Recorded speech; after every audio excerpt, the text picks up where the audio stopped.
דרך שבה הלכנו, דרך נכונה, דרך נחושה, הדרך של לב ואהבה. אני פשוט גאה בכולם. מרטין על הקו, הוא רוצה לברך אותך, נשיא המדינה שמעון פרס. בואו נחבר אתכם ביחד, בבקשה. בסדר, הוא בא והולך, אני לא שומע טוב. כן. דיוויד, כל הארץ צהובה, אין כמוך, אתה הוכחת מה זה נחושות, וכל הקבוצה לחמה כמו נמרים וניצחו כמו אריות.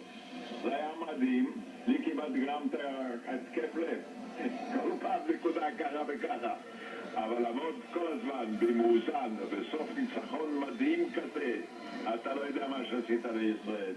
המתנה הגדולה ביותר, המרגשת ביותר. אין כמוכם, אין כמוך. ואיתו שמרת כל הזמן נחוש, ולא נבהלת מכל הספקות והפקפוקים. הוכחת והוכחת. הנשיא פרס. כן. כבוד הנשיא, כן. רצינו מאוד להביא לך באופן אישי, כי האחד והיחיד שמייצג את המדינה שלנו, מתנת פרידה על כל מה שעשית. לא נשכח את זה לעולם. אנחנו גאים בך היום ולכל הימים. אני מקווה שזה קצת שימח אותך. מגיע לך. דיוויד, תבואו לבית הנשיא כשתחזרו לארץ, תביאו איתכם את הגביע, שכל העם יראה את זה.